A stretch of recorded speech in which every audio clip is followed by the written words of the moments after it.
Swahili, Assalamu alaikum, marhaba bikum. Bonjour à toutes et à tous, bienvenue. Je m'appelle Babay Tarek, je suis le directeur marché d'entreprise de Topnet. Merci de nous avoir rejoints à ce webinaire organisé par Topnet en partenariat avec Keystone. Ce webinaire intitulé La cybersécurité, un enjeu majeur pour les entreprises tunisiennes. Et notre programme se présentera comme suit. On va commencer de bienvenue qui sera faite par Madame Rine Benedief Aklami, suivi du premier sujet, les cyberattaques en Tunisie. Sera animé par Monsieur Hosni Tounsi, le directeur technique de Keystone. Le deuxième sujet, ce sont les ransomware, une menace qui va encore durer. Comment y faire face? Ce sera animé par Monsieur Haytham Nil, le directeur général de Keystone. Et le troisième sujet, l'approche de protection pour faire face aux attaques et protéger les systèmes d'information. Donc, ça sera animé par le directeur technique, directeur SOC de Keystone, M. Amin Rachid. Enfin, je vais présenter moi-même l'offre de Topnet Keystone pour renforcer la capacité des entreprises en matière de cybersécurité. On aura la dernière partie, ça sera consacré aux questions-réponses. Désormais, dans cet outil de GoToWebinar, vous avez l'onglet questions. Vous pouvez poser toutes vos questions et remarques et on prendra le soin de les répondre à la fin de ce webinaire-là. Merci encore une fois et je donne la parole à Madame Rine pour le mot de bienvenue. Merci.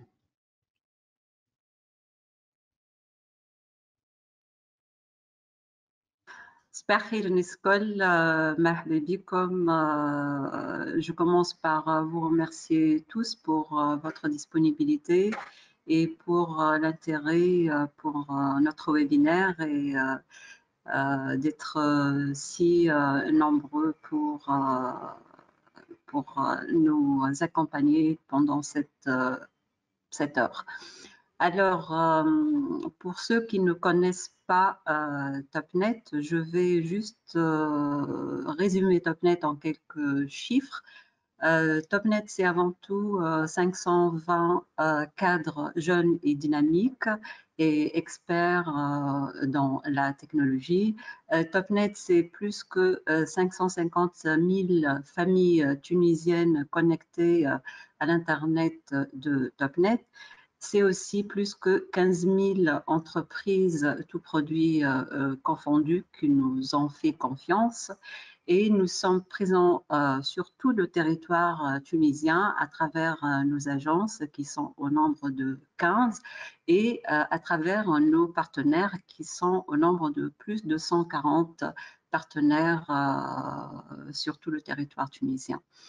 Nous commercialisons en plus de la connectivité les solutions de cloud computing, que ce soit en mode IaaS ou en mode SaaS, et les solutions de sécurité managée. Aujourd'hui, nous proposons à nos clients une solution complète, une offre complète, partant de la connectivité aux solutions de sécurité, de cloud computing, et même pour le mobile.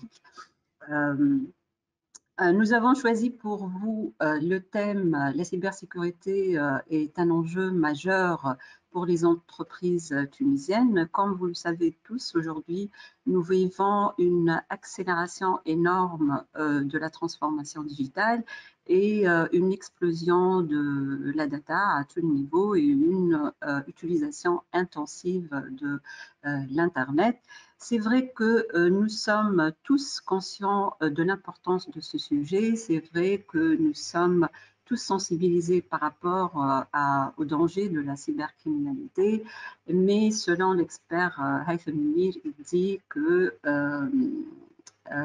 le problème, c'est qu'on doit bien comprendre le problème pour pouvoir le traiter correctement.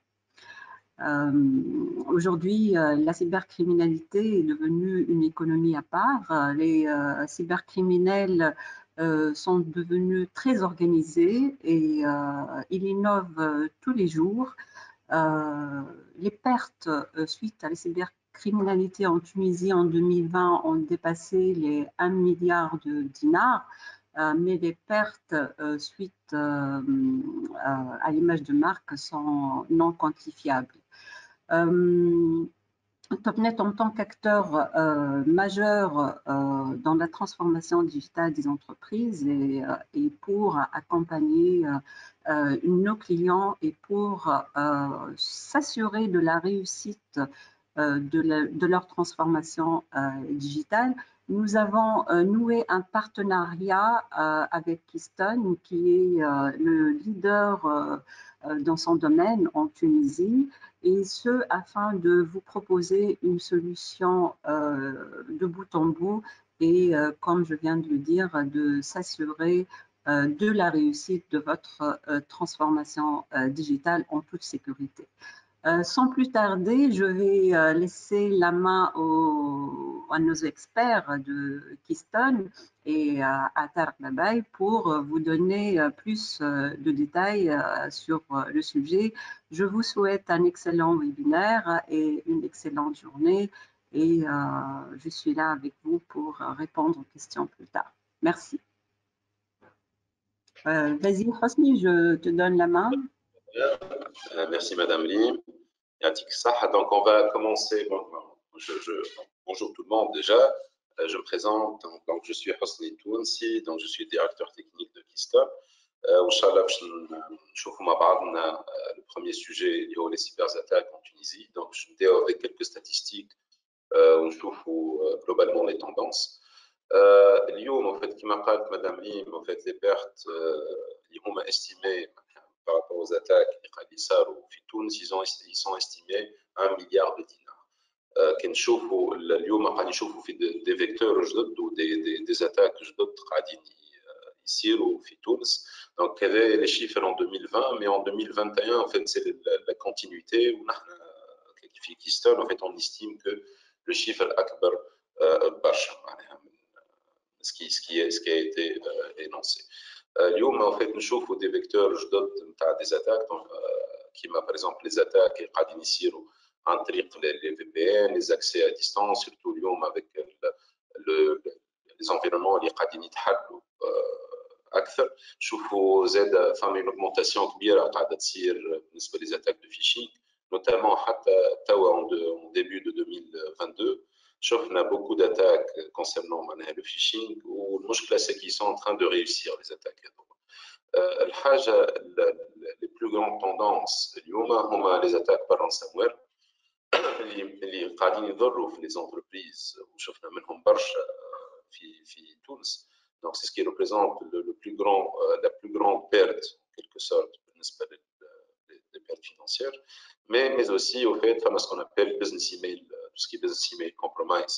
Voilà les fraudes اللي يصيروا à travers par exemple des falsifications de factures ou des pirates اللي قاعدين يدخلوا في les communications تاع les emails تاع les clients et يبدلوا en quelque sorte les factures ولا les RIB ولا les montants ولا les virements اللي قاعدين نéchanger بهم avec les partenaires. Donc globalement, par exemple, le business email compromise en 2020, ça a été estimé à 200 millions de dinars, les pertes radicales. Donc globalement, en 2021, le chiffre il a plus que doublé. Donc qu'est-ce qui a changé اليوم؟ علاش les attaques ولاو قاعدين يمشيو يكبروا؟ نحكيو principalement على les attaques في السيبر اسباس tunisien بالنسبه les entreprises tunisiennes وبالنسبه l'économie tunisienne. اليوم في تونس les entreprises sont de plus bon bien sûr هذا كل مربوط بالديفلوبمون تكنولوجيك. اليوم la numérisation, اليوم la transformation digitale fait que les entreprises ils sont de plus en plus dépendants de la technologie. الحاجه الاخرى في l'ouverture et l'exposition des entreprises sur le cyberespace. Donc اليوم ما عادش عندنا des périmètres اللي هما cernés, ما عادش عندنا l'entreprise ولا le réseau d'entreprises classiques. اليوم ولاو عندنا des partenaires ولاو عندنا des accès à distance ولاو عندنا des employés يخدموا en télétravail. اليوم ولينا حتى les fournisseurs نتاعنا ولا les partenaires نتاعنا ils n'ont pas besoin de se déplacer, donc l'exposition تكبر بالنسبه للريزو d'entreprise. Sinon, l'approche هي بيدها نتاع السيكوريتي ريستي ستاتيك en quelque sorte ولا بازيك. مازلنا اليوم نشوفوا معناها لي زونتربريز ما بدلوش l'approche نتاعهم en termes de cybersécurité. Les entreprises مازالوا en quelque sorte عندهم les mécanismes de base, les couches de base de sécurité, alors que les cyberattaques ils ont évolué d'une façon كبيرة برشا. الحاجة الأخرى اللي قاعدين نشوفوا فيها c'est que la cybercriminalité اليوم c'est une économie à l'échelle nationale نحكيو اليوم. Donc اليوم فما toute une économie في l'underground. Les pirates ils sont organisés. Les pirates التوانسة اليوم ولاو ils peuvent monétiser leurs attaques. معناها نشوفوا في des groupes des petits groupes هكا قبل كانوا c'était des petits pirates un peu de معناها des gens اللي قاعدين يجربوا يتستيو وكل. Mais اليوم ولاو ils sont organisés وعرفوا qu'ils peuvent faire beaucoup d'argent par rapport à travers les attaques هذوما. Sinon, au fait, il y a d'autres motivations. Il y a des motivations géopolitiques, l'espionnage, state sponsored d'attaque, ou ce qui est avéré à travers des missions d'investigation. Il y a des preuves que beaucoup d'États, d'autres États, les Mihabouch sur le khir, Tunis, ils sont en train d'agir dans le cyberespace tunisien. احنا نشوفوا اللي لي بيرت كما قلت لكم اكبر برشا من لي شيفر انونسي ce qui a été constaté en 2021 au début de 2022 malheureusement حتى لتوا قاعدين نشوفوا فما une continuité كبيره par rapport à ce type d'attaque. شنو هما les cyberattaques globalement qui ont été constatées au niveau du CERT de CICERT ou de la CERT de Keystone. Globalement, en fait, فما quatre grands axes اللي قاعدين نشوفوا فيهم في تونس. Principalement les ransomware qui représentent presque 27% des attaques الكبار اللي قاعدين يصيروا. من بعد نلقاو la partie extorsion. Donc l'extorsion لهنا c'est des cyberattaques اللي هما plutôt معناها tout ce qui est extorsion عن طريق les réseaux sociaux ولا l'extorsion عن طريق l'atteinte à la vie privée des utilisateurs, de ce type. Donc, le niveau suivant, enfin, les fake invoice ou la business email compromise. Donc, c'est la falsification de factures, c'est l'interception des transferts d'argent qui sont falsifiés par des pirates à travers des attaques de phishing ou Giro. Et enfin, la partie fuite de données. On a beaucoup de cas, malheureusement, les données des entreprises, ou les données des clients, les entreprises. Cela dépend principalement des entreprises ou de la nature de leur activité. Donc, les données qui sont donc l'exfiltration des données, une cible, les pirates. Les vecteurs des attaques. Globalement, en fait, أكثر حاجة موجودة هي la partie social engineering ou le phishing. Donc le social engineering, les password leaks. Donc لهنا on attaque des comptes à travers اليوم فما débat sur internet موجودين. Donc en quelque sorte les mots de passe نتاع العباد ils sont exposés ou les pirates قاعدين يعاودوا يستعملوا في ces mêmes credentials باش ياتاكيو les entreprises mais aussi les utilisateurs ou les employés de l'entreprise. Le vecteur, c'est les attaques en interne.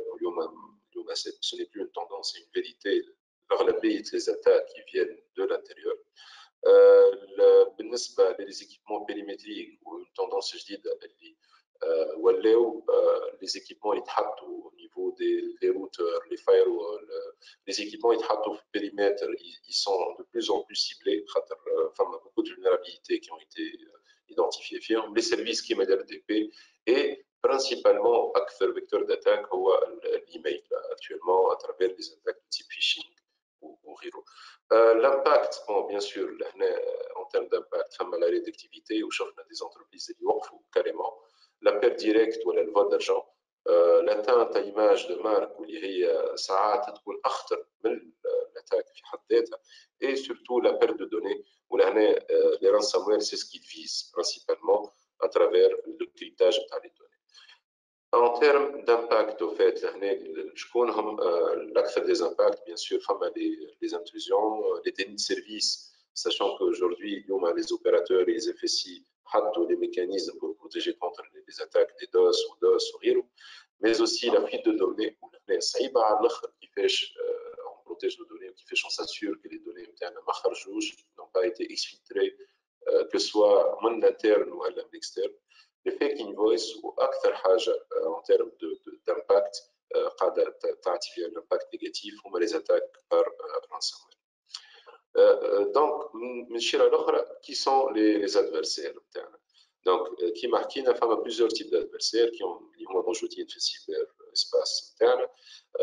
الأكثر عباد موجودين أكثر des adversaires معروفين هما les scripts qui disent ولا les disons des jeunes ou des moins jeunes qui vont tester en quelque sorte. Ce sont des utilisateurs ou des techs qui sont mal intentionnés et qui vont essayer d'exploiter des vulnérabilités connues. On va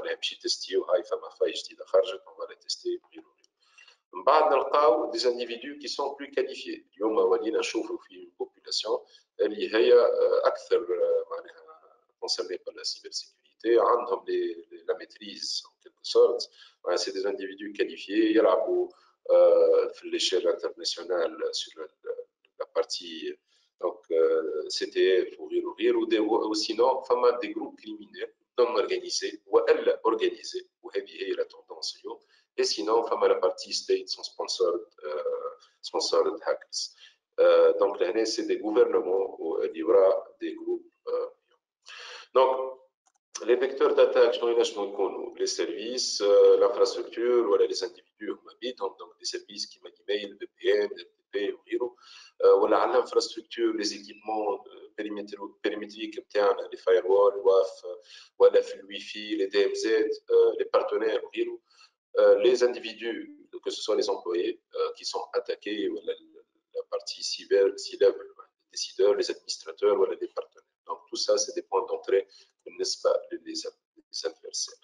En termes de vecteurs, donc globalement, on a les vecteurs برشا, mais globalement, dans une entreprise كبيرة, على قد ما تكبر la taille de l'entreprise, على قد ما les vecteurs يكبروا. كي نحكيو لهنا نحكيو على des attaques ينجموا par exemple يصيروا من عند des agences, ينجموا يصيروا عن طريق ils vont cibler des administrateurs, يجيو من l'internet bien sûr. يجيو من عند des collaborateurs اللي هما en télétravail قاعدين يخدموا avec leurs PC qui sont infectés ولا غيره. Partenaires, donc des partenaires, des services en ligne, des employés, voilà, mais aussi la partie fournisseur, donc les fournisseurs de solutions cloud, les solutions cloud qui sont attaqués ou sur les accès maladies, les partenaires des développeurs, les intégrateurs, les FSI, tout ça, ça peut représenter des vecteurs d'attaque. Ou sinon, selon les vecteurs, ils vont varier selon l'activité. Une banque, ou des opérateurs de télécom, ou des industriels,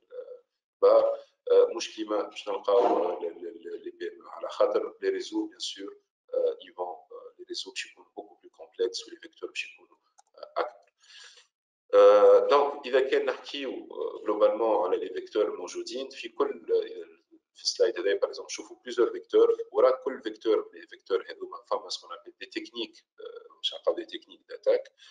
كل technique منهم peut être utilisée à travers certaines vulnérabilités ou certaines failles qu'on pourra exploiter. المشكلة اليوم c'est que la couche de sécurité ou les couches traditionnelles de sécurité ils sont là pour nous protéger contre des failles, disons, classiques, voilà, des accès classiques. Par exemple, on a des couches telles que la segmentation, les politiques internes, mot de passe ou les antivirus, firewall, IPS. Mais on s'est rendu compte que ça, ce n'est pas suffisant. Donc, il faut passer, voilà, il faut implémenter d'autres couches ou d'autres technologies et sinon d'autres services.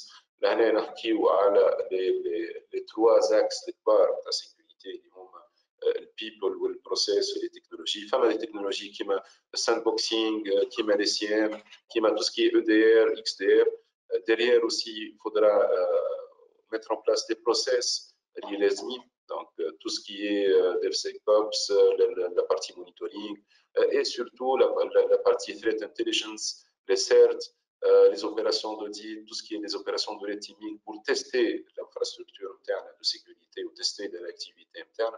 La partie Threat Hunting, c'est pour être au courant de nouvelles menaces et de nouvelles menaces qui sont les entreprises. Sinon, donc, la partie People, donc les gens on doit qualifier des gens à travers les formations, à travers un accompagnement de qualité, nous à jour et pour qu'on puisse se défendre contre ces cyberattaques. Donc, هكاك نكون كملت la partie qui concerne en fait les statistiques. Donc, je vais me céder la parole à Si Haytham El-Mir qui va nous parler des ransomware. تفضل. Ok, merci, marhaba bik الناس الكل. Donc, on va entamer donc, cette section qui concerne les menaces en relation avec les attaques par ransomware, qui est une menace voilà, qu'on a commencé à observer depuis 3-4 ans, là où l'impact est devenu un peu sévère sur certaines entreprises, mais cette menace continue à se développer.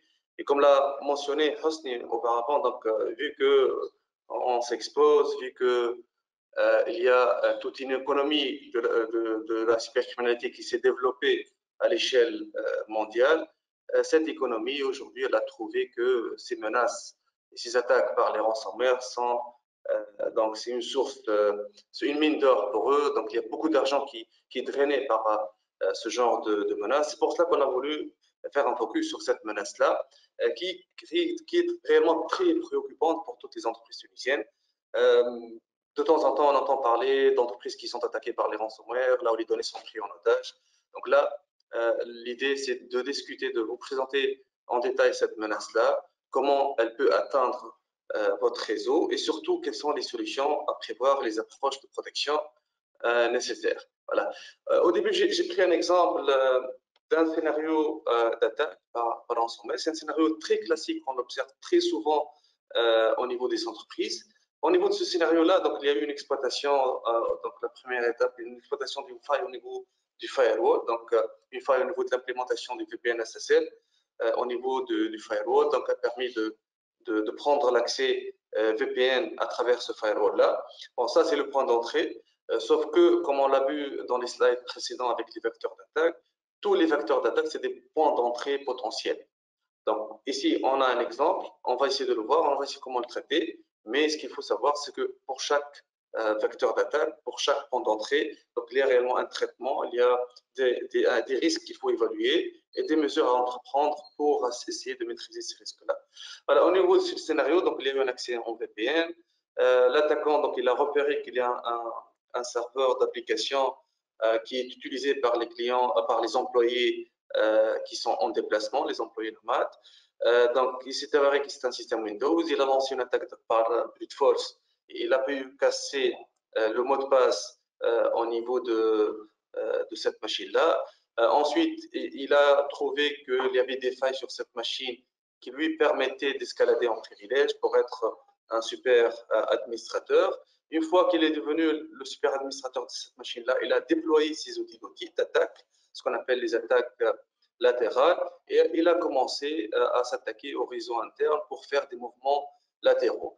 Donc, il a visé donc, les switches pour faire des interceptions de trafic à travers l'ARP positioning, pour intercepter des mots de passe, des tokens Kerberos. Donc, c'est des attaques de collecte de données et surtout à la recherche de mots de passe. Ensuite, à travers les scanners et les outils d'exploitation, il a pu identifier un certain nombre de failles qui lui ont permis d'accéder sur des systèmes et des serveurs qui font partie du domaine Active Directory. Et l'objectif, c'était voilà, d'être administrateur sur l'Active Directory. Donc, à travers l'exploitation de ces failles-là, donc ils ont pu avoir accès donc, à des mots de passe ou bien à des hashes de mots de passe qui les ont cassés pour devenir administrateur sur l'AD. Et étant administrateur sur l'AD, on est administrateur sur tous les systèmes au niveau de l'entreprise. Ensuite, ils sont passés pour repérer là où il y a des données. Donc, ils ont identifié un système ERP, Ils ont repéré les backups aussi et le serveur de messagerie Exchange. Et une fois qu'ils ont repéré, donc ils ont déployé le kit de cryptage du ransomware et ils ont tout crypté au niveau du système d'information. Voilà, ça, bon, ça peut paraître un peu compliqué, une attaque compliquée, mais c'est le mode opératoire le plus classique qu'on est en train d'observer, principalement Vitons. Donc, une intrusion, compromission d'un système, prise de contrôle sur l'AD, administrateur AD, repérage des données sensibles, cryptage des données, et ensuite nettoyage des traces. Et par la suite, donc, va venir le cauchemar des administrateurs pour essayer de récupérer. Le problème ici, c'est que en cryptant les backups ou bien en effaçant les backups, ça devient très, très compliqué. On a vu certaines situations où les entreprises ont été contraintes de payer des rançons pour récupérer leurs données. Maintenant, la question qui se pose, qu'est-ce qui manquait à cette entreprise pour se protéger? Quelles sont les défaillances qui ont permis à l'attaquant d'y aller? Donc là, c'est une série de défaillances. Ce n'est pas une faille, ce n'est pas la faille VPN qui a été exploitée, qui était là. C'est vraiment le point d'entrée, mais par la suite, il y a plein de défaillances qui ont été identifiées. Malheureusement, la majorité des entreprises se limitent à une couche très classique de la sécurité en croyant qu'un simple firewall avec un antivirus, on est à l'abri des attaques, mais malheureusement, donc il y a tout un effort, il y a plusieurs couches qu'il fallait prévoir pour rendre cette attaque le plus difficile possible, pour compliquer la vie aux attaquants et quitte à protéger donc, les données et les systèmes qui sont les plus critiques des attaques qui proviennent principalement de l'extérieur. Donc là, on va voir qu'il y avait donc, des manquements au niveau des mises à jour. Si l'entreprise avait effectué un pentest externe, ils auraient dû identifier cette faille au niveau des firewalls. Le firewall était vulnérable, mais puisqu'il n'y avait pas de process de veille, donc ils n'étaient pas au courant sur l'existence de cette faille-là, sachant que les firewalls, ce n'est pas des systèmes qui vont se mettre à jour automatiquement, mais il fallait informer l'administrateur. Comment l'informer? Là, avec la veille, avec l'information sur l'existence de vulnérabilité, les administrateurs peuvent être informés et là, ils peuvent prendre les mesures. La journalisation de l'accès, le monitoring. Si on avait du monitoring, on aurait pu détecter qu'il y avait des accès un peu suspects, des accès illicites sur notre réseau. En interne aussi, donc il y a plusieurs failles, que ce soit des failles au niveau des politiques des mots de passe, des mises à jour des systèmes, l'attaque ARP Poisoning aussi qui a été lancée, l'exploitation des failles sur les systèmes comme la faille SMB Eternal Blue au niveau du service SMBV1. Donc tout ça, ça aurait pu être bloqué en appliquant les contrôles de sécurité nécessaires, mais aussi si on avait lancé des missions de tests d'intrusion interne pour simuler ces scénarios-là, donc on aurait pu prévenir cette attaque-là en détectant les failles à l'avance et en les corrigeant. Autre chose aussi au niveau de l'architecture, donc un serveur accessible depuis VPN qui se trouve dans le cœur du réseau et c'est un réseau qui est plat, là où tout est accessible à travers n'importe quelle machine, là, c'est un très grand problème. Donc là, il a fallu segmenter, renforcer, filtrer les accès entre les zones. L'autre problème aussi, le plus grave, c'est les backups. Il faut savoir que lorsqu'on est attaqué par un ransomware, avant de crypter, avant de lancer l'attaque finale, les attaquants ils vont chercher les backups. Où sont les backups? Parce qu'ils veulent s'assurer que toutes les données sont cryptées et que tout a été effacé pour obliger les entreprises à payer des rançons. Bon, là, un autre exemple d'attaque par ransomware. Donc, il y a eu un vol d'une boîte email, d'un accès sur une boîte email, du fait qu'un des employés utilisait le même mot de passe sur une boîte email personnelle. Et cette boîte email personnelle, elle a été publiée dans une base de données qui a fuité. Donc, les attaquants, ils ont repéré l'employé, identifié son mot de passe. Par malheur, l'utilisateur utilisait le même mot de passe sur sa boîte email. Donc, ils ont compromis sa boîte email. Ensuite, ils ont téléchargé toute la liste le carnet d'adresses, disons, la liste des utilisateurs sur le même serveur email. Ensuite, ils ont lancé ce qu'on appelle un password spraying, c'est-à-dire que voilà, l'entreprise s'appelle XYZ et ils ont fait des combinaisons de mots de passe XYZ at 2020, at 2021, XYZ 1, 2, 3. C'est des habitudes classiques qu'on retrouve très souvent chez les entreprises. Donc, et en testant ces mots de passe-là, ils ont pu récupérer des accès sur des comptes. Parmi ces comptes, il y avait un directeur. et ils ont exploité sa boîte email pour piéger l'administrateur en lui envoyant un email qui semble être tout à fait légitime parce qu'il provient de la boîte email authentique du directeur. Dans cet email, il y avait une pièce jointe qui est infectée par un malware. Une fois ouvert, donc il s'est exécuté, il a pris le contrôle sur la machine, il a escaladé en privilège. L'attaquant maintenant, il contrôlait la machine de l'administrateur. En la contrôlant, il a installé ses outils d'attaque latérale et le même scénario. Donc vous voyez très bien qu'une fois qu'on est dedans, c'est le même mode opérateur. Qu'est-ce qui change réellement entre les attaques qu'on est en train d'observer? C'est le point d'entrée. Comment on fait le point d'entrée? Et comme on l'a vu précédemment, il y a tellement de points d'entrée, il y a tellement de vecteurs possibles que ça devient un peu compliqué. D'où, si on veut se protéger, ce n'est pas un firewall ou bien antivirus qui va le faire, c'est des approches. Il faut réfléchir sur des approches, il faut innover, il faut concevoir un schéma de défense qui prend en considération toutes les possibilités, comment ils peuvent nous atteindre, qui peut nous atteindre, avec quel outil, quelle faille pourrait être exploitée, comment on peut détecter, comment on peut bloquer. La solution, pour le faire, il faut adopter les approches de sécurité et les approches classiques à éviter. Voilà, donc ça, ce qu'on appelle en fait le cyber kill chain. Donc, voilà, il y a de la documentation qui décrit ça. Ce qu'on est en train d'observer, c'est la même chose. Donc, reconnaissance, exploitation d'une faille, intrusion, collecte d'informations, escalade de privilèges, mouvements latéraux. Ensuite, la persistance, établir la persistance pour rester dans le réseau. Et ensuite, lancer l'impact, cryptage, vol de données, sabotage. Donc, la finalité, elle dépend du motif de l'attaque, mais le mode opératoire, il est presque le même. Voici un exemple, par exemple, un des APT. Comme l'a dit Hosni, on est en train d'observer des groupes APT, ce qu'on appelle les Advanced Persistent Threats. C'est les groupes ultra organisés, ultra équipés. C'est les criminels, voilà, qui frappent très fort et qui ont généralement des relations avec des États, qui peuvent être sponsorisés par des États.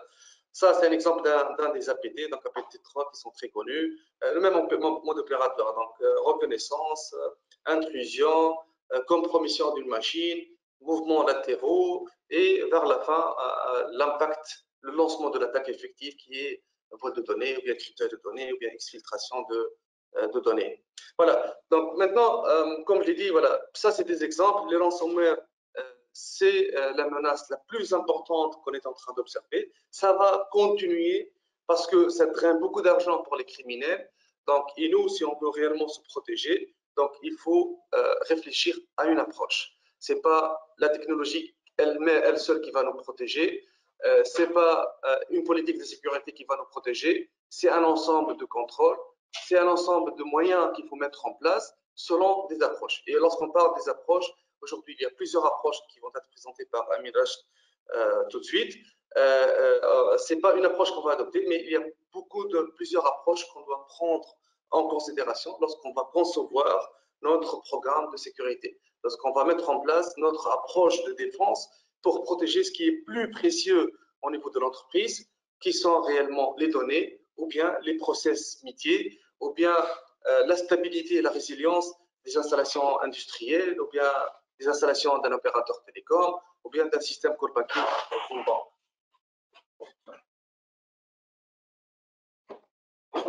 Voilà, merci pour mes deux collègues Hosni et Haytham.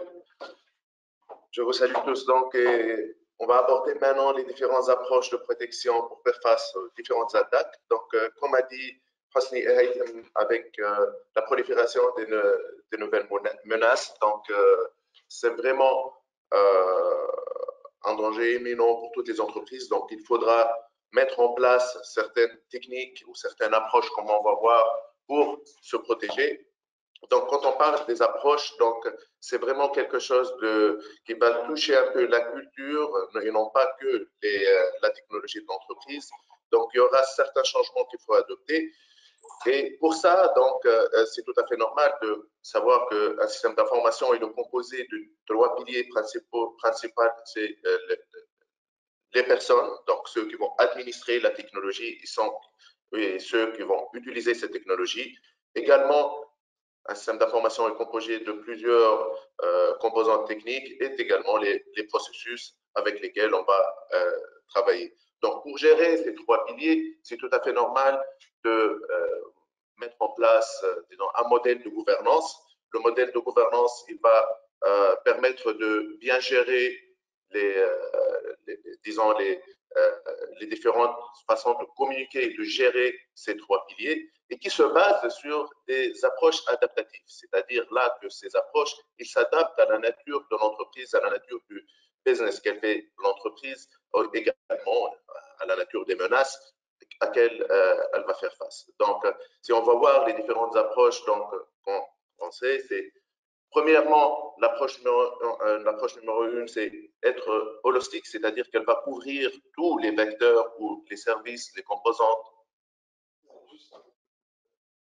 Si on passe.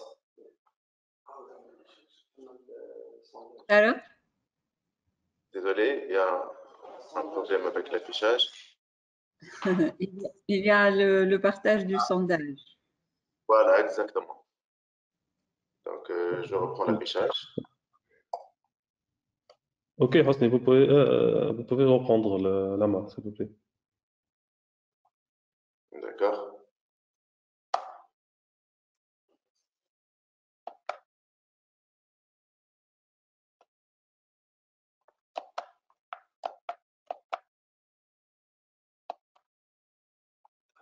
Voilà, donc comme j'ai dit que ces nouvelles approches sont adaptatives, donc elles s'adaptent à la nature du business de l'entreprise, elles s'adaptent également à la nature également des menaces auxquelles elle va faire face. Donc ces différentes approches, donc elles vont permettre de dresser un modèle de sécurité ou une nouvelle vision de sécurité pour faire face à ces menaces. Donc on va commencer par la première approche.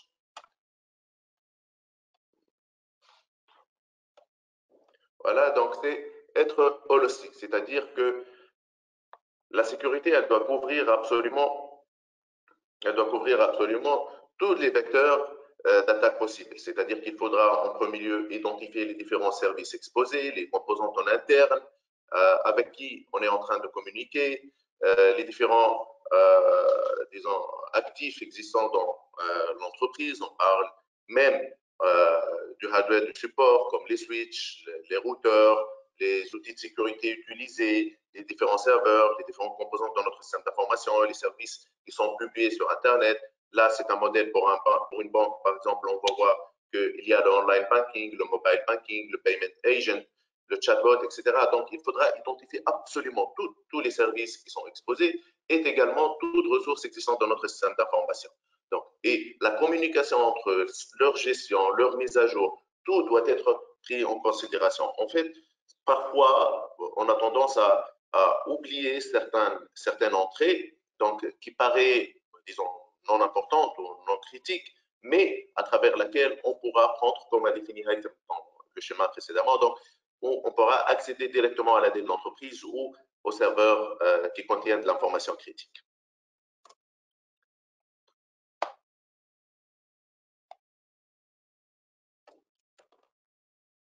Donc, la deuxième approche, c'est l'approche du Zero Trust. Il faut comprendre là que quand on parle du Zero Trust, ce n'est pas réellement une technologie, c'est-à-dire qu'on ne va pas se baser sur des technologies, mais plutôt c'est une approche stratégique, c'est-à-dire qu'il ne faut pas faire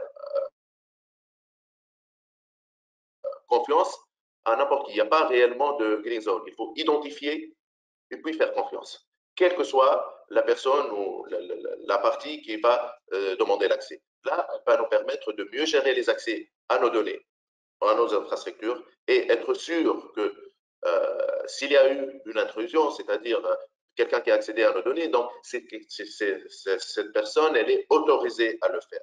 Là, il y aura bien sûr certaines technologies à mettre en place, mais l'approche, elle est plutôt, disons, elle va toucher la culture et la stratégie même de l'entreprise. C'est une approche qui va changer carrément la culture de l'entreprise, la technologie existante, la façon dont on gère les accès, etc. Donc, ce n'est pas quelque chose de purement technique. Là, l'approche du Zero Trust, c'est une approche maintenant très à la mode. Donc, tout le monde veut implémenter le principe du Zero Trust, mais il faudra comprendre que également, ce n'est pas que de la technologie, mais c'est une approche stratégique auquel toute l'entreprise doit adhérer. Chaque fois que j'appuie sur Entrée, voilà.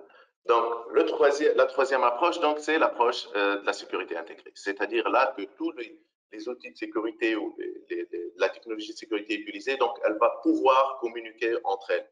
Ça va, par exemple, je vous donne un exemple, donc il y a une vulnérabilité, donc nous avons notre VMS, le scanner de vulnérabilité, qui va scanner, identifier les vulnérabilités, communiquer les vulnérabilités au serveur de mise à jour, également communiquer l'existence de la vulnérabilité au CIEM pour détecter toute exploitation possible, etc.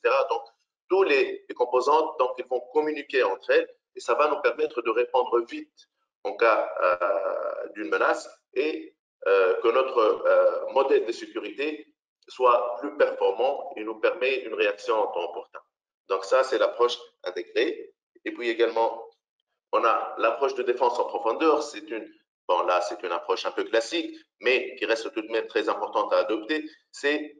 Réellement, c'est les actifs critiques qui vont se mettre au cœur du système, protégés par plusieurs couches, donc, quand on peut voir dans le schéma. Donc, il y a le périmètre de sécurité, le premier périmètre de sécurité, donc c'est le périmètre frontal qui va, disons, faire un peu de filtrage sur les accès à notre système d'information. Après, il y a la couche de la sécurité réseau, puis l'endpoint sécurité, et après la sécurité applicative pour arriver enfin au modèle de la sécurité de l'information où on va utiliser par exemple des PKI pour le cryptage, des IAM pour la gestion des accès, etc. Et au cœur, on va trouver donc tout ce qui est ressources critiques. Et là, ça va permettre à mettre en place plusieurs zones avant d'accéder aux données critiques, plusieurs zones de sécurité. Également, la sécurité, elle doit être inclusive, c'est-à-dire que la sécurité, ce n'est pas que l'affaire du RSSI ou du DSI, ce n'est pas l'affaire que du corps informatique, mais plutôt c'est une affaire de toute l'entreprise où il faut faire participer même la partie opérationnelle, la ressource humaine, tout le monde doit y participer, tout le monde doit y adhérer, respecter les politiques et également remonter s'il y a des incidents. Et également, le plus important et le plus difficile à mettre en place, c'est que la sécurité soit dès le début, c'est-à-dire sécurité by design, c'est-à-dire dès la définition des besoins. Donc, on va prendre en considération la sécurité. Et puis, lors du développement, lors de la mise en place des solutions, etc., donc toujours, il y a un module de sécurité qui va vérifier que l'implémentation, que le design, que les requirements ou besoins sont conformes aux besoins métiers et en même temps, elle respecte les bonnes pratiques en matière de sécurité. Ces approches, donc, elles se basent sur des éléments donc, de base, qui sont la sécurité opérationnelle, tout ce qui est intelligence ou collecte d'informations, sur là aussi le développement des compétences, sur la faculté d'être proactive, pour la répartition également de la réponse aux incidents, et également la visibilité, ce qui revient à ce que si on n'a pas de visibilité, on ne peut pas savoir si on a attaqué. Là, c'est l'importance d'avoir une visibilité complète sur le système d'information. Cette visibilité, elle ne se base pas que sur le pillage technique, mais également sur la mise en place d'une plateforme ou d'une solution qui va permettre de faire le monitoring continu sur votre système d'information et détecter les menaces et y répondre en temps opportun. Également, parfois, l'attaque, elle est inévitable. Donc, l'attaque, elle est là, l'attaque, elle est réussie, l'impact, il va se faire sentir d'un peu. Donc, il faudra être prêt. Il faut se préparer, il faut développer son plan de continuité d'activité, il faut être prêt à préparer la communication nécessaire, il faut être prêt à gérer cet impact et faire le retour à la normale le plus tôt possible. La prévention aussi, elle est très importante. Donc, au lieu d'attendre l'attaque, donc on va aller vers un modèle de sécurité proactive, c'est-à-dire qu'il faut développer les procédures, il faut former le personnel, il faut faire du risk assessment, il faut évaluer réellement le risque, gérer vos ressources correctement, mettre en place des contrôles pertinents pour la sécurité, également faire de la vulnerability management, c'est-à-dire identifier les portes d'entrée le plus tôt possible, savoir comment répondre aux incidents et également tirer les leçons des incidents pour optimiser ce système. La sécurité également, ce n'est pas vraiment un projet, on ne va pas faire un projet de sécurité, mais plutôt c'est un process continu, c'est-à-dire que c'est des opérations quotidiennes et continues qu'il faudra toujours superviser. Il y a des indicateurs qui devront remonter à la direction générale ou au top management pour qu'ils puissent également aligner les stratégies et améliorer ce système. Également, un des vecteurs les plus importants là de base, c'est le CTI, c'est d'avoir les informations concernant les menaces avant qu'elles nous touchent. C'est-à-dire, on est informé des différentes menaces qui ciblent nos secteurs, qui ciblent nos systèmes, qui ciblent nos processus et être préparé et optimiser les contrôles pour y faire face avant que l'attaque ne soit réalisée. Également, pour cela, donc pour faire tout ça, la formation et la montée en compétences, elle est nécessaire. Donc, il faudra penser à un plan de formation pour améliorer les compétences des équipes intervenantes, des équipes en place et de tout le personnel également dans le cadre d'une sensibilisation pour tout le personnel, afin que tout le monde sait ce qu'il a à faire et adhère facilement à ces nouveaux changements. Voilà, donc pour procéder, donc il faudra fixer une vision et définir une stratégie pour l'entreprise. Cette stratégie, elle va être mise à jour quotidiennement, adopter un framework également de sécurité, développer un programme de mise en œuvre pour que toutes les tâches de mise en œuvre soient bien définies dans le temps et ne pas perdre donc, des années à mettre en place ce genre de système. Également, mettre les moyens et les ressources, et ça, vous aurez besoin donc, de l'appui des directions générales, déployer les moyens et les contrôles et s'adapter aux changements. Donc, c'est pour ça que même les approches qu'on a abordées sont des approches adaptatives. Alors, merci pour votre attention. Donc, je cède la parole à Madame. Très bien. Merci à toute l'équipe pour la qualité de la présentation. Certes, l'enjeu est majeur, je crois, pour tous. Donc, et pour ça, donc, Topnet a pensé de s'allier à Keystone pour voilà, donc compléter notre offre, bien sûr, et notre catalogue d'offres partant de la connectivité au cloud, en mode SaaS et en mode DAS, la sécurité managée à travers notre plateforme MSSP, et bien sûr, ça vient rajouter donc la partie la cybersécurité, c'est un enjeu majeur donc, pour toutes les entreprises, je crois, et c'est un sujet d'actualité qui préoccupe tout le monde, vu la nécessité maintenant de renforcer notre système de sécurité et nos systèmes d'information étant la productivité, elle est majeure. Donc nous, notre offre, donc ce sont les composants de nos offres partant de l'audit de la sécurité du système d'information, le monitoring de la sécurité, la sensibilisation, le scan périodique des périmètres, la veille technologique et la réponse aux incidents. Je vais détailler un petit peu sans tarder donc, dans cette offre commerciale. Donc elle est très simple. Donc partant de l'audit de la sécurité des systèmes d'information. Donc l'objectif de l'audit de la sécurité des systèmes d'information est de fournir une évaluation objective et impartiale du niveau de sécurité de l'entreprise auditée. Donc, en fait, c'est de procéder à une analyse de menaces qui peuvent toucher l'entreprise et d'évaluer les mécanismes de sécurité existants et de dégager les faiblesses. Donc, ça compose en fait de l'audit organisationnel qui couvre les aspects d'organisation selon les bonnes pratiques et les normes en vigueur et d'analyse les moyens de gestion de la sécurité. Et par la suite, c'est l'audit de physique qui permet d'inspecter les locaux techniques et aussi les accès de bâtiments tout en considérant les standards. Il y a aussi l'audit de l'architecture technique qui est déjà déployée chez vous. Donc, il s'agit d'étudier les systèmes et équipements pour identifier les vulnérabilités et auditer les configurations. Et bien sûr, qui va nous permettre de rédiger par la suite les rapports de chaque composant d'audit qui permettra de dresser l'état des existants et ressortir les vulnérabilités qui seront classées selon leur criticité en adoptant une approche d'évaluation des risques.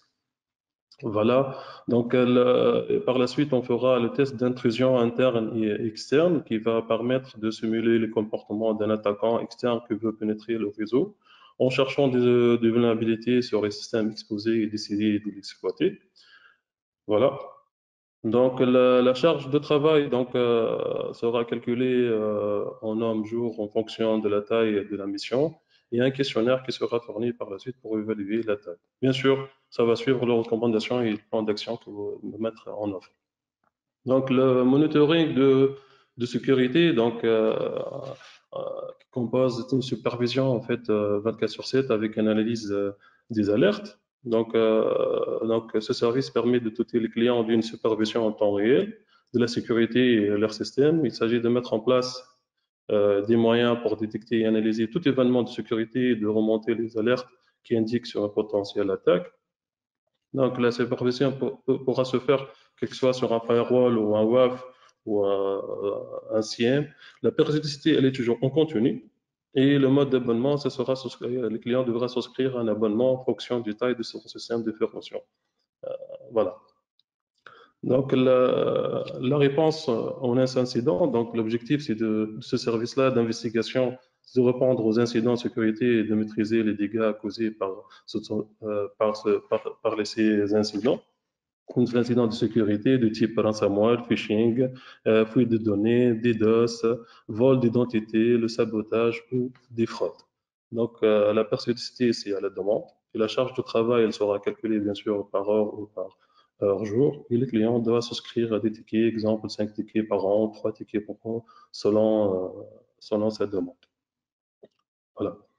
Donc, il y a aussi le scan périodique de périmètre d'externe. Donc, ce scan-là, c'est le balayage des IP externes pour identifier les systèmes et les systèmes de vulnérabilité. Et par la suite, on va rédiger un rapport de scan avec recommandations. La périodicité, comme le recommande le client, ça sera mensuel ou trimestriel. Les charges de travail, elle est calculée par scan et par adresse IP et par système d'information. Voilà. Donc là, il y a aussi la sensibilisation, donc qui englobe et qui donne droit à des développements de programmes de sensibilisation, quels que soient des cours en ligne ou des sessions de présentation, de formation, de cyber-exercices en ligne, ou de cyber-exercices pour les managers. Donc le coût, il est calculé toujours en heure jour et le nombre d'utilisateurs qui auront le coût pour les cours en ligne. Voilà. Donc, la veille technologique, c'est un point très important. Donc, c'est un service d'information et d'alerte sur les menaces. Donc, et les clients, on va fournir la liste des systèmes à sa disposition que l'alertera dès qu'une menace arrive.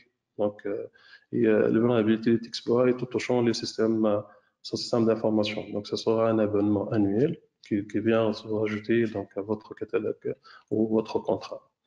Donc, bien sûr, toute l'équipe commerciale sera à votre disposition donc, pour répondre à tout type de rapport ou tout type de genre d'offres. Donc, on est joignable à travers votre chargé de compte ou via notre site web, donc www.topnet.tn/pro ou via le commercial pro.topnet.tn. Et bien sûr, via notre call center. Donc, j'espère que le contenu a retenu votre attention. Donc, si vous avez des questions, n'hésitez pas à les poser. Donc, et toute l'équipe se mettra à votre disposition pour les répondre. Voilà. Merci à tous. Merci à toute l'équipe. Merci à l'équipe Keystone. Je pense qu'on doit allumer tous nos caméras. Et nous attendons vos questions pour y répondre.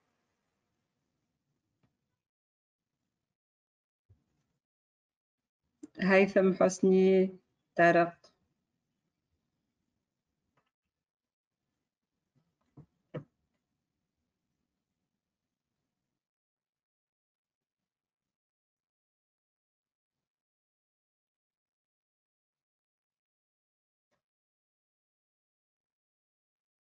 Je pense que tout était clair.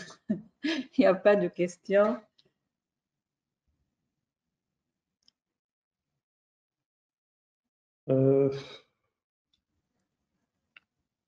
Est-ce que vous avez des questions? On est là pour vous répondre. Sinon, tu peux lancer le sondage. Très bien. Je vais le faire tout de suite.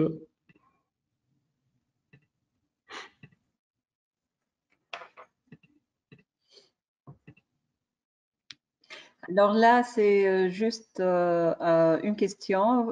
Vous cliquez sur oui ou non pour savoir si, si vous êtes client ou non Topnet. Ah, ça c'est pour la disponibilité ou tout à fait, du responsable de sécurité d'information.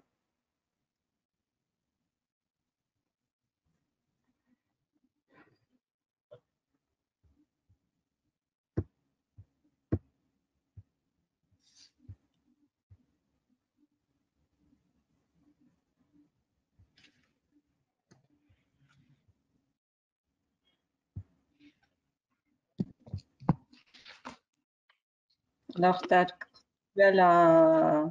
le résultat? Oui, on a 48% qui ont voté, donc 60%, 63% disent oui, 37% disent non.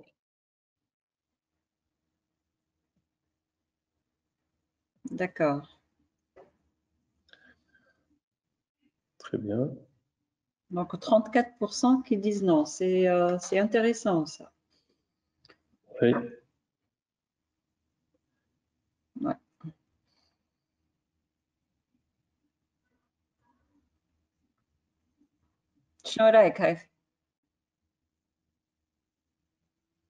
Certes, je pense qu'il sous-traite cette activité, je pense. Et de toute façon, surtout les petites entreprises, les on a le moyen de désigner quelqu'un pour faire office de RSSI.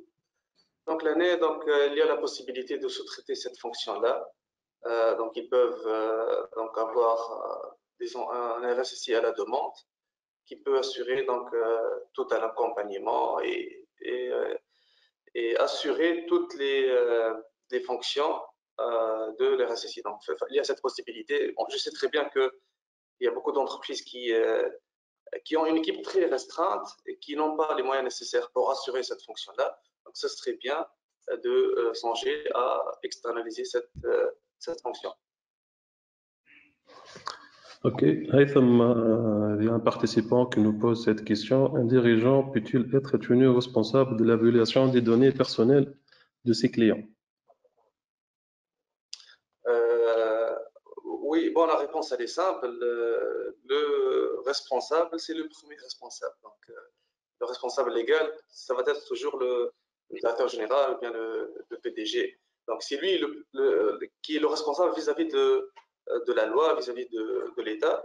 Donc, même s'il désigne quelqu'un pour faire ce travail-là, mais lui, il va être le représentant légal de l'entreprise.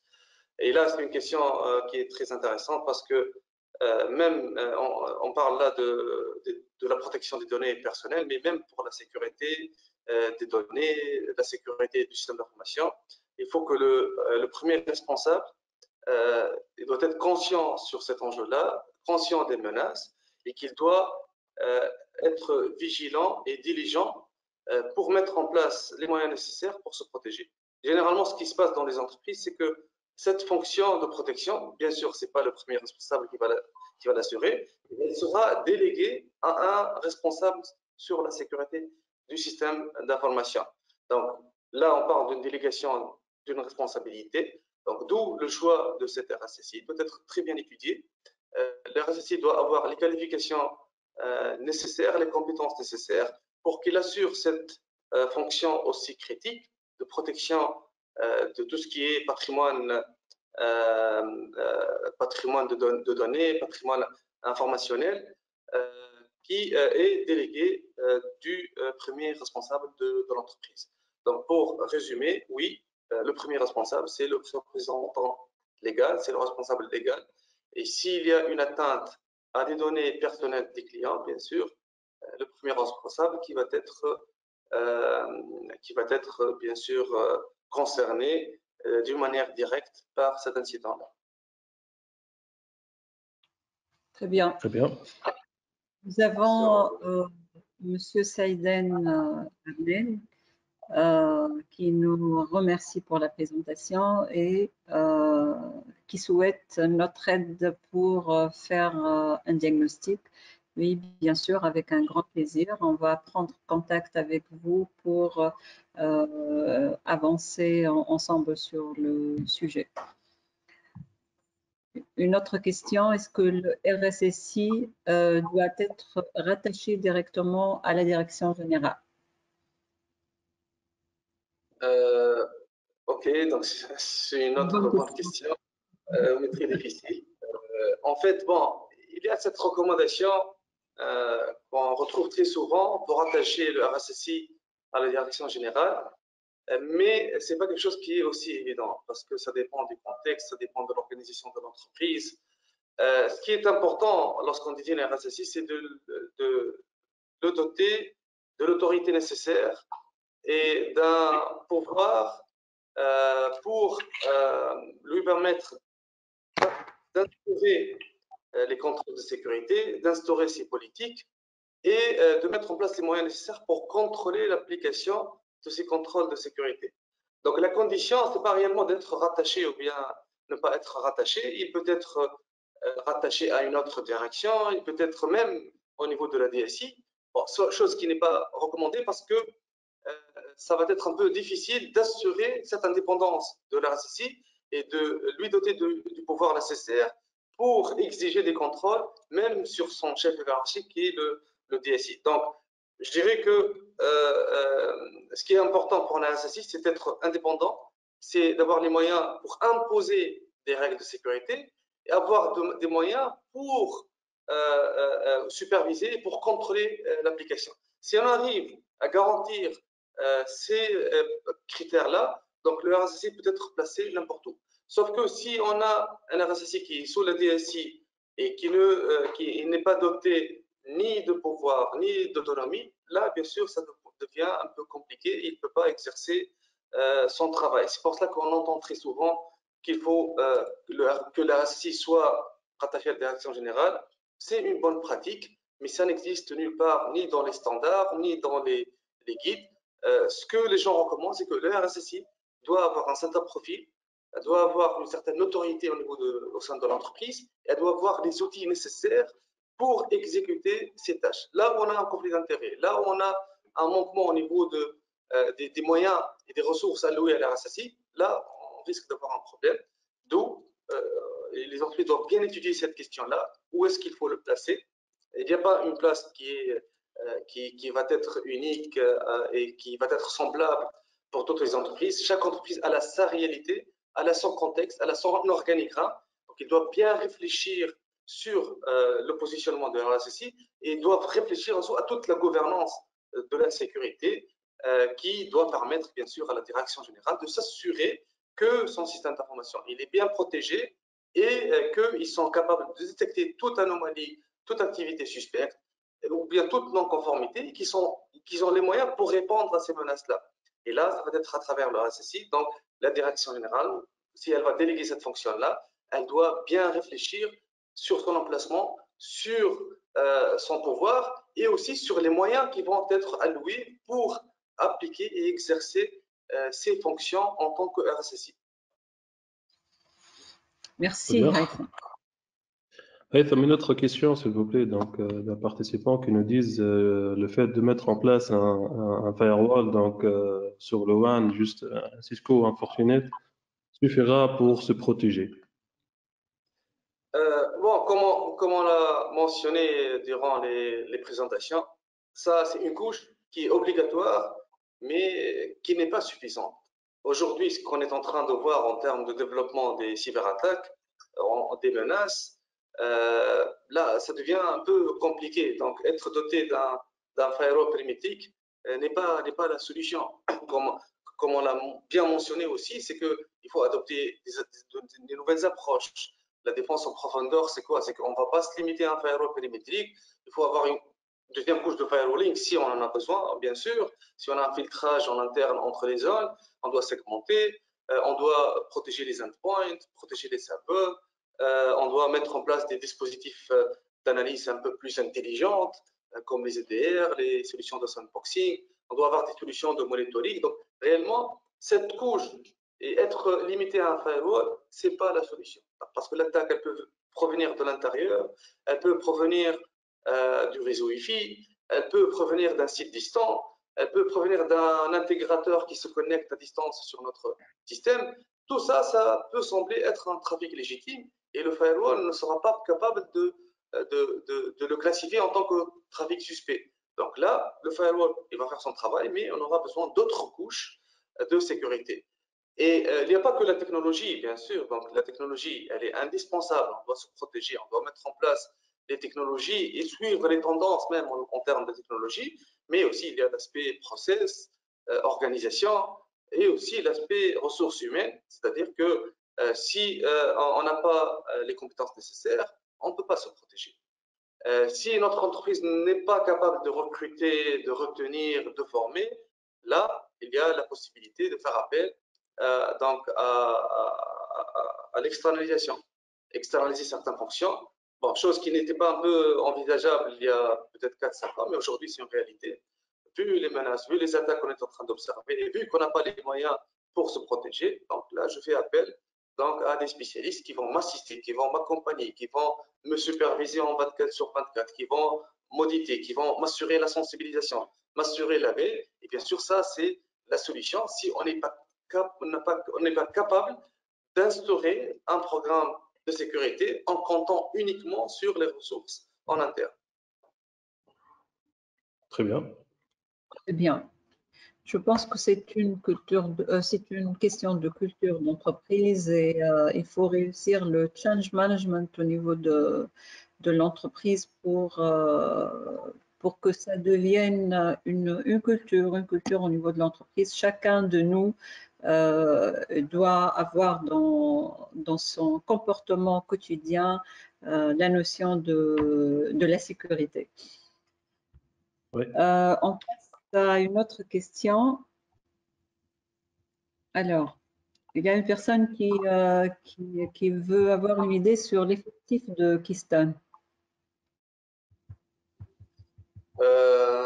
L'effectif de Keystone, donc il peut nous envoyer un email, on va lui répondre. Bien, il peut nous rendre visite, donc on peut lui répondre sur cette question. Mais on est organisé en 6 équipes.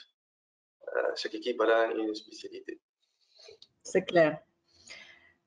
On passe à une autre question. Et y a-t-il campagne sérieuse de sensibilisation des décideurs à la problématique de la sécurité et avec obligation de rendre des rapports ou des comptes?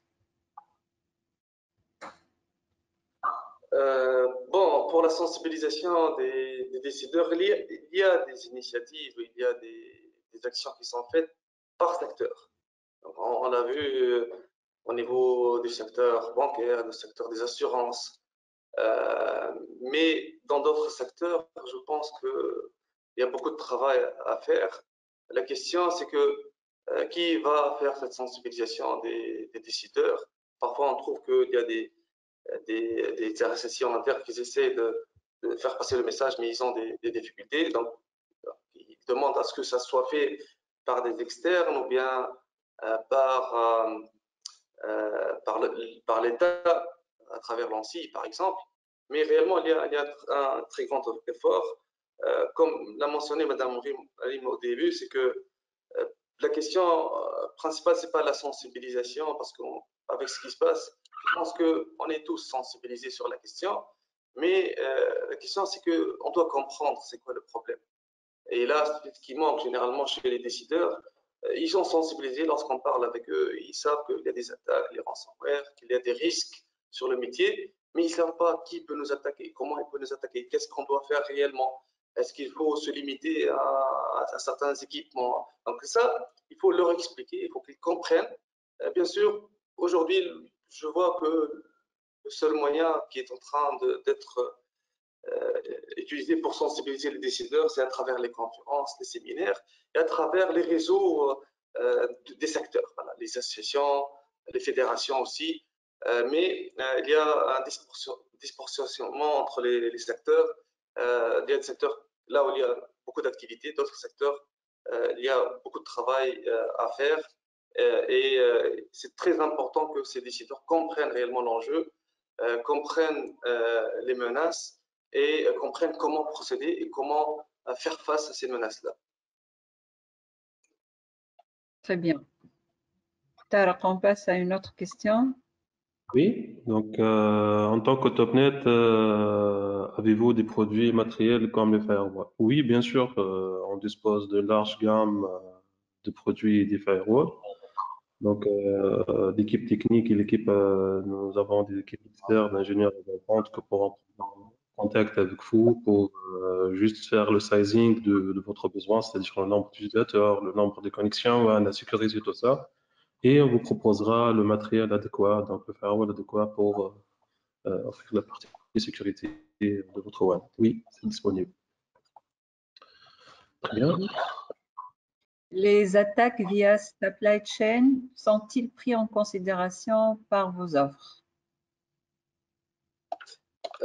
Oui, effectivement, lorsqu'on parle de vecteurs d'attaque, lorsqu'on mentionne les partenaires, les fournisseurs, les intégrateurs, ça, c'est des attaques voilà, par supply chain. Donc ça, c'est considéré parce que nous, l'objectif, c'est d'identifier tous ces vecteurs-là. Ça peut être notre fournisseur, ça peut être notre développeur. Donc là, c'est des sources de menaces. Parfois, certainement, on a des relations de confiance, on a des liens de confiance entre notre réseau et nos partenaires. Mais aujourd'hui, c'est avéré qu'il y a des gens qui abusent de ces liens de confiance. Alors, on a vu en 2020 une attaque contre une très grande société française de développement de systèmes bancaires qui ont été attaqués par un ransomware. Cette société avait des liens avec leurs clients, des liens VPN avec leurs clients. Donc, les attaquants ont essayé d'abuser de ces liens-là et de ne pas se limiter à attaquer la société de développement, mais ils se sont attaqués aux clients qui étaient principalement des banques. Donc là, c'est une menace qui est très sérieuse. On l'a vu aussi avec SolarWinds, donc un outil qui est utilisé pour protéger le système, qui a été compromis et qui a été aussi, lui, la source de menace pour les gens qui l'utilisaient. Donc aujourd'hui, c'est pris en considération parce que c'est une menace qu'on entendait parler partout dans le monde et depuis maintenant 2 ans, on est en train de la voir en Tunisie. On a eu beaucoup d'attaques en exploitant la chaîne d'approvisionnement, tout ce qui est supply chain attack. Très bien. Très bien. Nous disposons d'un réseau VPN géré par l'entreprise. Votre solution est-elle par hauteur ou englobe le réseau VPN en totalité? Oui, surtout la partie veille et monitoring. Donc, notre offre est en fonction du nombre de nœuds à superviser, bien sûr, et en fonction de leur type, quels que soient des serveurs, des équipements, des firewalls, des bases de données ou des postes de travail. Donc, oui, je confirme ça. Voilà. Est-ce que le firewall endpoint avec deep learning comme Sophos n'est pas suffisant pour sécuriser notre parc informatique? Oui, comme je l'ai déjà mentionné, en fait, pour se protéger, c'est pas une technologie qui va nous protéger, c'est pas une solution qui va nous protéger, c'est une approche, c'est un ensemble de contrôles. C'est le fait de combiner entre les technologies, les process et les personnes. Donc, cette technologie, elle est importante, donc surtout les technologies EDR qui implémentent donc des technologies un peu plus intelligentes pour détecter les menaces. Aujourd'hui, elle devient réellement une obligation et on ne recommande plus aux gens d'installer des antivirus ou bien de se limiter à des antivirus. La technologie EDR, aujourd'hui, elle est indispensable. Donc ça, mais ce n'est pas elle seule qui va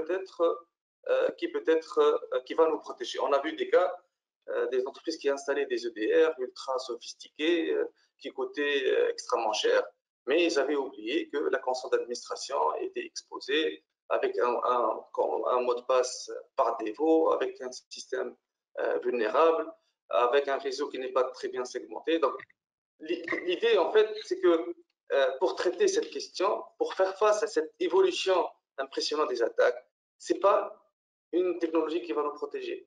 Ce n'est pas un firewall ou bien un endpoint solution de protection de l'endpoint qui va nous protéger, mais c'est un ensemble. Donc, il faut réfléchir à la question dans sa globalité. Il faut avoir une vision, où est-ce qu'on est en train d'aller. Ensuite, on va développer un programme. En indiquant les approches de sécurité, c'était pour vous faciliter, pour vous indiquer les références. Si on veut élaborer notre démarche de défense, notre programme de sécurité, on doit se baser sur des approches. Ces approches zéro trace, l'approche défense en profondeur, l'approche inclusive, l'approche holistique, tout ça doit être pris en considération. Lorsqu'on dit approche holistique, elle est très importante parce qu'elle dit que la source de menace, elle peut varier. Elle peut être le Wi-Fi, elle peut être le point d'accès, le point de contrôle d'accès au niveau de la porte, elle peut être la caméra de surveillance qui est connectée avec un RJ45 mais qui est à l'extérieur du bâtiment. Elle peut être l'employé de notre intégrateur qui vient pour mettre à jour les serveurs. Ça peut être, on a plein de possibilités. Donc, toutes ces possibilités doivent être prises en considération. Et lorsqu'on voit le degré de complexité, on va comprendre avec évidence que ce n'est pas une technologie qui va nous protéger. C'est les process, c'est l'organisation, c'est les compétences, c'est d'être proactif, c'est d'être prêt pour répondre aux incidents. Donc, tout ça doit être réfléchi et doit être conçu sous forme d'un programme pour protéger. Le programme, ce n'est pas un projet, hein, c'est un ensemble de projets, c'est des opérations qui doivent être mises en œuvre pour s'adapter aux changements, s'adapter aux menaces et surtout s'adapter au développement technologique que les entreprises sont en train de voir aujourd'hui. Donc, il faut très bien réfléchir.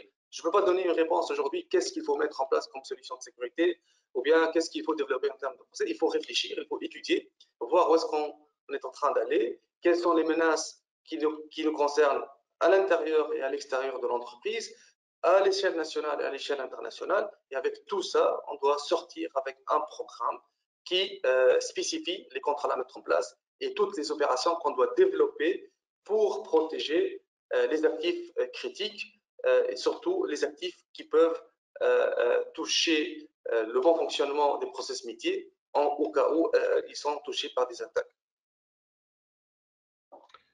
Très bien. Excellent. Encore une fois, donc, quelle est la solution la plus fiable pour nous protéger de ransomware? Il vient de répondre. Oui. De répondre, c'est clair, Voilà. c'est une approche, c'est une culture, c'est un programme à mettre en place, c'est tout un programme à mettre en place. On n'est pas à l'abri des attaques, mais on doit mettre en place une approche, on doit avoir une vision, on doit s'organiser pour limiter l'entrée de n'importe quelle fenêtre. Quel que soit le niveau. Absolument. Très bien. Absolument. Une autre question? Une dernière question? Une dernière question. Comment voyez-vous la relation entre ces CIRT et les CERT nationales et sectorielles? Quelle est votre approche ou votre vision pour renforcer la sécurité? Les CIRT et les... Voilà, en fait, les CERT, en fait, c'est les Computer Emergency Response Team.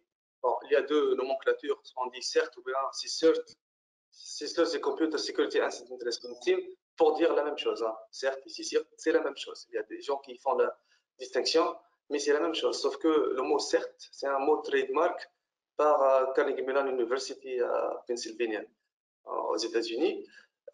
Mais voilà, aujourd'hui, il y a un réseau qui a été développé, mis en place par un ensemble de CERT, chapeauté par l'ANSSI, ayant le CERT national. Donc, ce réseau est constitué du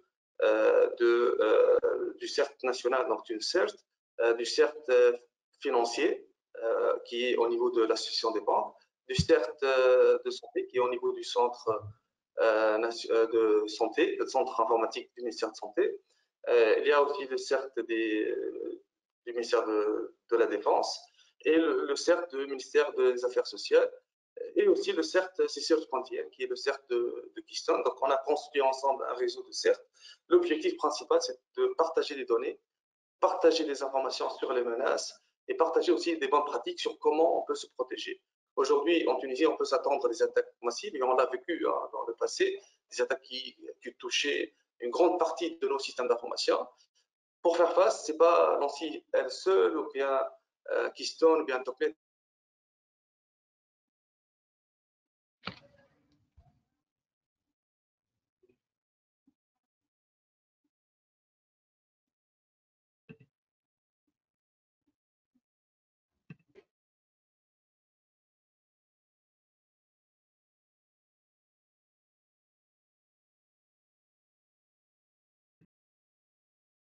On n'entend plus Haytham. Haytham? Publics qui sont tous concernés par cette question. On a été coupé pendant quelques secondes.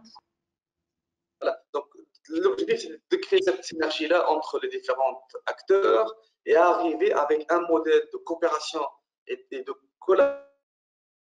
collaboration nationale pour se prévenir des menaces et aussi pour répondre. Et ça, c'est l'objectif principal des CERT, c'est d'être en mesure de répondre à des attaques massives ou bien à des attaques qui peuvent toucher des systèmes critiques, des systèmes nationaux critiques. Donc, cette initiative, elle est en stage embryonnaire, donc elle va se développer et certainement on aura d'autres CERT et d'autres équipes de sécurité qui vont en rejoindre pour créer vers la fin un réseau d'experts, un réseau d'entités spécialisées qui vont essayer de booster et d'élever le niveau de protection, mais en même temps de préparer le pays, donc notre pays, contre des éventuelles attaques et agressions qui peuvent provenir du cyberespace, essentiellement de l'étranger.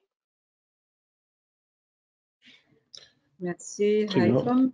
Je pense qu'on a largement dépassé le temps. On vous remercie tous pour votre présence et on va répondre aux questions restantes par mail. Je pense qu'on a répondu à la majorité. Il reste quelques questions. On va les aborder une à une et vous répondre directement par mail. Merci encore pour votre attention et votre participation et Inch'Allah au webinaire prochain. Merci à tous. Merci. Au revoir. Merci à tous. Au revoir. Merci à toute l'équipe. Au revoir et à la prochaine, Inch'Allah. Au revoir.